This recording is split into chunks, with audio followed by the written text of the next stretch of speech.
18h41, de retour dans Punchline sur CNews et sur Europe 1, toujours avec Louis de Ragnel, Joseph Massescaron. On a le plaisir d'accueillir Thierry Breton. Bonsoir à vous. Merci d'être là. Ancien ministre, ancien commissaire européen au marché intérieur. Vous publiez un livre que je trouve passionnant parce qu'il nous explique pourquoi on en est arrivé là, comment on en est arrivé là. Il s'appelle Les 10 renoncements qui ont fait la France.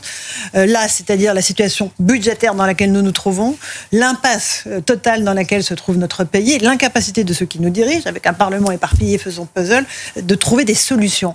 Là, on est en plein examen au Parlement du budget de la sécurité sociale, suspension des retraites. Tout ça, ça va évidemment dans le mauvais sens, Thierry Breton. On est d'accord, on n'est pas du tout dans le sens du redressement de nos finances publiques. Hélas non, et j'allais dire, ça ne date pas d'aujourd'hui. Et c'est la raison pour laquelle, il y a quelques années déjà, voyant que la France n'arrivait pas à sortir des budgets à peu près équilibrés. C'est-à-dire qu'on continuait encore et encore à dépenser toujours plus. Et on y reviendra, on sait d'où ça vient, de 81. Avec François Mitterrand qui va inventer le travailler plus pour gagner, le travailler plus. La retraite à 65 ans. Le travailler moins pour gagner plus. Et la retraite à 65 ans, et du temps libre, et Monsieur Henry va devenir le ministre du temps libre, tellement on avait de temps libre, et on a la 5e semaine de congé payé, et on passe à 39 heures, enfin on connaît tout ça, sauf qu'on n'avait pas le moyen de se le payer, donc on va inventer la dette, et je l'explique dans le livre, on va inventer la dette de la France, endettement est de 20% lorsqu'il prend le pouvoir, 53% lorsqu'il le quitte. Et donc je me suis dit au fond de moi-même, mais au fond, pourquoi on n'arrive pas à corriger ça ? Comment fait-on ? Mais au fond, j'étais, pour tout vous dire, je marchais dans la Creuse, et je me dis, mais on est en plein renoncement. Et alors je me dis, mais au fond, est-ce qu'il y a eu d'autres périodes dans l'histoire de France où on a renoncé ? On apprend, et on en est fiers, évidemment, vous venez d'en avoir, quelques éléments avec François-Olivier Gisbert. Il y a cette France qu'on aime, il y a cette France avec ces éléments grandioses qui font le rayonnement de notre pays. Et c'est ce qu'on apprend à l'école, et on a raison. Mais est-ce qu'on a aussi renoncé ?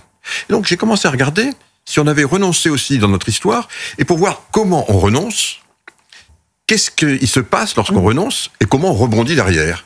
Et donc j'ai retenu, c'est mon choix éditorial, 10 renoncements, où on a finalement, où la France, alors qu'elle avait des atouts, des tas de choses, comme on a toujours aujourd'hui, finalement, par faiblesse, par lâcheté, par hubris, elle renonce. Et j'en ai déduit, j'en ai tiré, je dirais, une conclusion simple. Lorsqu'on renonce, la France perd toujours. On ne gagne jamais à renoncer. Et voyez-vous, pourquoi aujourd'hui je le dis, et je le dis à votre micro, et je suis très blessé, comme beaucoup de nos compatriotes aujourd'hui. On vient de renoncer à la réforme des retraites, parce qu'il faut appeler un chat un chat. On est en reniement, on repousse, en fait c'est un renoncement. Et c'est un renoncement alors que finalement c'était la réforme, peut-être la seule, la grande réforme des deux quinquennats d'Emmanuel Macron. Et au fond, on avait réussi, à la force du poignet, à refaire comprendre à nos concitoyens qu'il fallait travailler plus, comme tout le monde. Alors c'était difficile, c'était cas à cas, c'était pas parfait. Mais c'était passé. Mais c'était passé. Et d'un seul coup, on est en train de dire, ah bah non, Paris vaut bien une messe. Ah bah finalement, non, finalement, une pseudo-stabilité, ça vaut peut-être tout ce travail, y compris ce travail pédagogique qui a été fait. Et ça, c'est vraiment systématiquement, on retrouve la même chose dans les renoncements qui ont aussi fait la France. Je vais vous faire écouter quelqu'un qui s'appelle Monsieur Zucman, Gabriel Zucman, la grande mode, tout le monde dans les médias traditionnels l'invite. Il propose de taxer les ultra-riches à hauteur de 2% de leur patrimoine. Écoutez. Tout le monde le comprend bien, on a un besoin aujourd'hui de recettes fiscales supplémentaires compte tenu de nos problèmes lourds de déficit et de dette publique. Or, on ne va pas réussir à régler nos problèmes de finances publiques tant que les personnes qui sont à la fois les plus riches et les moins taxées, c'est-à-dire les milliardaires, tant qu'on ne demandera pas d'efforts à ces personnes. Au contraire, c'est de demander des efforts à ces personnes qui est la clé de la stabilisation budgétaire et de l'apaisement politique. Thierry Breton, c'est la solution, ça, ou pas ? Bien sûr que non. Bien sûr que non. Et du reste, aux États-Unis, et encore une fois, vous savez, moi, j'attaque pas les personnes. Non. Ça sert à rien. Mais souvent, liberté d'expression. Elle s'attaque elle-même. Je crois que M. Zucman avait voulu, je ne dévoile rien du reste, voulait aller enseigner à l'université de Harvard, appuyer précisément sur ses travaux, et l'université de Harvard a décidé, et je les connais bien, j'ai moi-même enseigné pendant plusieurs années, il y a longtemps, a décidé que finalement ses travaux ne permettaient pas qu'il soit professeur dans cette université. J'en tire quoi comme leçon ? J'en tire tout simplement que aujourd'hui, et c'est vraiment ce qu'on disait tout à l'heure, alors que on sait où il faut faire les efforts. On a un État-providence qui est certes très protecteur. C'est 900 milliards quand même. 900 milliards. Le budget de l'État, c'est 350 milliards. Donc on oublie ça. On a l'impression qu'il suffit... C'est 900 milliards. Il faut peut-être juste revoir comment on retravaille là-dessus. Et M. Zucman nous dit, on n'y arrivera pas si on ne taxe pas les plus riches. On a aujourd'hui, il faut vraiment que nos téléspectateurs soient conscients des chiffres. Je vais leur en dire un qui est pas trop, parce qu'après on se perd. Non, mais oui, la France, ça engrange 1500 milliards. Et la France, ça dépense 1670 milliards. Ça veut dire qu'on a 170 milliards de trop qu'on ne sait pas financer, donc on va aller chercher sur les marchés pour précisément le financer. La taxe de M. Zucman, alors il nous dit c'est 25 milliards. Les économistes sérieux disent c'est 4 milliards, 5 milliards au mieux. Moi je vais vous dire, je prends les 25 milliards de M. Zucman. Allez, on les prend. Ça veut dire que le différentiel qu'il faudra bien combler, c'est plus 170 milliards, c'est 145. Alors on fait comment, M. Zucman, pour les 145 qui restent? Vous voyez donc bien que c'est pas ça. C'est pas en taxant, comme on dit, les riches, les ultra-riches, les super riches, qu'on va trouver la solution. Alors, que chacun y contribue, évidemment. C'est tout simplement en s'attaquant à ce que je viens de dire, et je le décris dans le livre, précisément, avec du courage.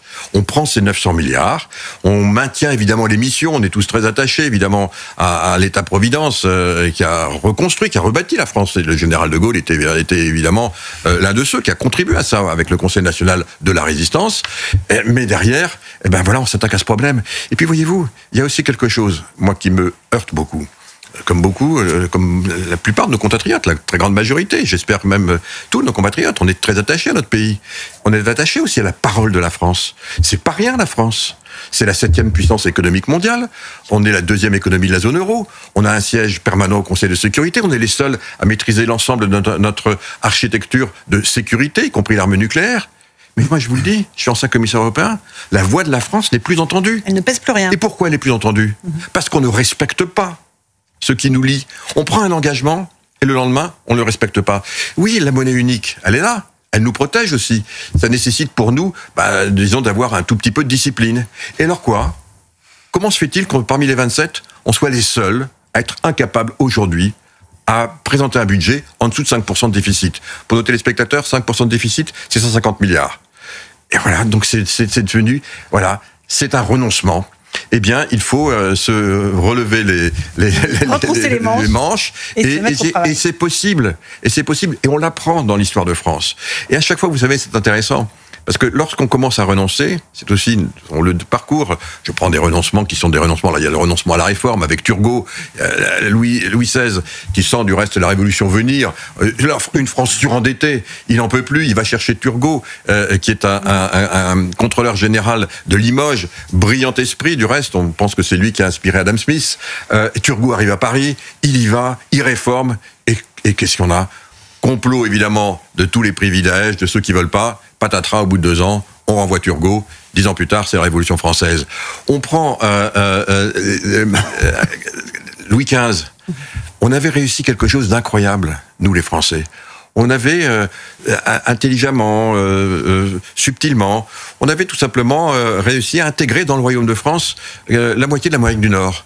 De la Louisiane à la baie Saint-James au Canada, en passant par le Mississippi. Et puis il y a la guerre de 7 ans. La France est encore à l'époque déjà surendettée, là encore. Et Choiseul, ministre imaginatif, va dire à Louis XV, j'ai une bonne idée. Plutôt que de payer nos dommages de guerre en monnaie sonnante et trébuchante, on va larguer ces arpents de neige, comme disait Voltaire. Et on a largué toute l'Amérique du Nord pour une bouchée de pain. Et après, on essaye toujours de démontrer, non, mais j'ai fait quelque chose de très intelligent. Non, vous inquiétez pas. C'est vrai qu'on a renoncé, c'est vrai qu'on s'est renié, mais on est tellement malin parce qu'on a gagné de la stabilité, on a gagné, suivez mon regard. Vous avez raison. Et alors, le dénommé Choiseul, il va revenir ensuite pour démontrer qu'il avait raison, il va dire, mais regardez, j'ai bien mieux. Il y a une petite île là au milieu de la Méditerranée, on va la racheter, parce qu'on a un peu d'argent, on va la racheter aux Génois, c'était la Corse. Et donc, on a donc racheté la Corse en ayant vendu l'Amérique du Nord. Les 10 renoncements qui ont fait la France. Une question de Louis de Ragnel. Oui, Thierry Breton, vous parliez tout à l'heure de courage et vous parliez de la Louisiane. Alors, le problème, c'est qu'on n'a même plus la Louisiane à donner. On n'a quasiment plus rien et on assiste à la grande braderie des bijoux de famille là, à l'occasion de ce débat sur le budget. Moi, la question que je voulais vous poser, c'est que, évidemment, plein de gens de bon sens, comme vous l'expliquez dans votre livre, ont les bonnes idées, mais à chaque fois, on se heurte sur, en fait, la classe politique actuelle. Je vous pose une question volontairement un peu excessive. Est-ce qu'il vaut mieux pas attendre avec impatience l'arrivée du FMI ? Non, alors certainement pas, parce que ça serait renoncer, je trouve, je dirais, à la grandeur du politique. Donc vraiment, je trouve que vraiment, si on se dit qu'on a tellement touché le fond de la piscine, que maintenant on n'est même plus capable nous-mêmes de réagir, alors c'est à désespérer. Moi, Donc la classe politique est capable pour vous de prendre les bonnes mesures aujourd'hui ? Je propose un certain nombre de mesures à la fin du livre, parce qu'évidemment, le livre, j'aurais pu écrire aussi les 10 rayonnements qui ont fait la France, et je les cite. On a quand même la patrie des Lumières, on est quand même le Code civil, la Déclaration universelle des droits de l'homme, De Gaulle, bien entendu. Donc je cite aussi ce qu'on aurait pu écrire. J'aurais pu très bien prendre ce parti pris éditorial. Mais non, j'ai voulu vraiment démonter. Et derrière, il y a quelque chose qui est très intéressant, parce que les Allemands en 2007, ils sont bien moins bien que nous. Moi, je pense que je quitte Bercy, l'Allemagne est à 67% d'endettement, on est à 63%. On est quasiment en excédent primaire. Et c'était on a eu les mêmes crises. Mais les Allemands, en 2009, pour se contraindre à la discipline, ils vont mettre dans leur constitution la règle d'or. Et la règle d'or, ça veut dire que, pour nos téléspectateurs, ils s'interdisent d'avoir un budget en déséquilibre. Eh bien, depuis 2010, tous les ans, l'Allemagne respecte les critères qui fondent notre vivre ensemble en Europe. Tous les ans. Depuis 2010, la France, tous les ans, ne les respecte pas. Donc, propose, je mesure aussi la difficulté, je mesure ce que ça veut dire, peut-être faut-il que nous y passions par là. À ce moment-là, ça nous forcerait à la discipline. Tout de suite, le crédit de la France reviendrait, la parole de la France renaîtrait, et les agences de notation, et notamment tous ceux qui nous prêtent, sauraient qu'on va atterrir de façon certaine dans nos trajectoires, même à venir, et donc les taux se détendraient, on pourrait enfin réavoir de l'oxygène. Il y a donc des méthodes, mais il faut quoi ? De la volonté politique. Thierry Breton, dans votre livre, vous parlez aussi, pas seulement d'économie, de l'histoire de la France, du vivre ensemble. Vous dites on est un pays travaillé par le communautarisme et le séparatisme. Et vous citez Emmanuel Macron qui disait en 2017 la France n'est pas un pays réformable. On est un pays irréformable aujourd'hui. On est voué à l'échec, à la censure, aux gouvernements qui vont tomber les uns après les autres. Bien, aujourd'hui, c'est ce qu'on voit. C'est une évidence. Aujourd'hui, c'est ce qu'on voit. Personnellement, je suis convaincu du contraire. Et c'est aussi pour ça que j'ai voulu écrire ce livre. Pour aller rechercher un peu dans notre ADN. Vous savez, on écrit beaucoup de livres historiques en ce moment. De reste, je constate que quand M. Masséce-Caron, qui connaît bien ces sujets, le sait, quand on a des sujets très complexes, on va souvent regarder dans le rétroviseur. C'est pas parce que c'est le passé qui construit souvent le présent et le futur. Mais notre passé, il est fait de grandes choses, mais il y a des choses qu'on a moins bien faites. Il faut aussi avoir le courage de les mettre sur la table pour les démonter et apprendre aussi de nos erreurs. Eh bien, voyez-vous, oui, nous sommes un grand peuple, on est un grand pays, mais nous avons aussi commis, parce que j'estime, des erreurs. Prenez l'exemple Vivre Ensemble. Prenez l'exemple, j'en parle, c'est l'un de mes renoncements, la révocation de l'édit de Nantes. Et la révocation de l'édit de Nantes, catastrophe, mais on était quand même un pays d'une modernité incroyable, de tolérance, parce que c'était quand même pas rien. On avait quand même deux communautés religieuses qui étaient quand même très orthogonales, mais vraiment très orthogonales. Et on avait trouvé le moyen de vivre ensemble. Voyez-vous, je vais vous livrer une petite anecdote. Moi, il se trouve que je suis huguenot. Bon. Et ben, mon grand-père nous parlait encore à la table du dimanche des conséquences 3 siècles après. Il avait dû fuir la France. Et donc oui, moi aussi, je suis quelque part de côté de mon grand-père un immigré, puisqu'il avait fui la France, il avait traversé les Alpes pour aller se réfugier en Suisse. Une toute petite question de Joseph, il nous reste peu de temps. Ce livre, j'imagine que vous l'avez envoyé à un certain nombre de politiques. Oui. Ou vous allez l'envoyer à un certain nombre de politiques. Je suis assez sélectif, pour ne rien vous cacher, sur mes envois. Mais pourquoi? Des bonnes idées pourraient être... Mais il n'est pas trop tard pour bien faire. Joseph, c'est tout ce que vous voulez savoir? Moi, oui, parce que nous savons que le personnel politique, nous avons connu ensemble une personnalité politique, René Monory, jamais cité. Qui a été formidable et qui était mon mentor en politique. Qui a eu le courage de privatiser le prix du pain, etc. Lui, il a eu le courage de le faire. Et pourquoi ce courage, aujourd'hui, ils ne l'ont pas? Ça fait penser à chaque fois, pardonnez-moi, au livre de Houellebecq, Soumission. Alors, rapidement. C'est vrai, je crois qu'aujourd'hui, malheureusement, vous parlez de René Monory, il avait chevillé au corps, mais comme Jacques Chirac aussi, du reste. Ils étaient assez proches, contrairement à ce qu'on pense. J'étais très proche des deux, donc je peux en porter témoignage ici ce soir. Mais il avait chevillé au corps l'intérêt général, et voyez-vous, il ne dépendait pas du tout de la politique pour sa vie. Il avait un autre métier. On le sait, il était même garagiste.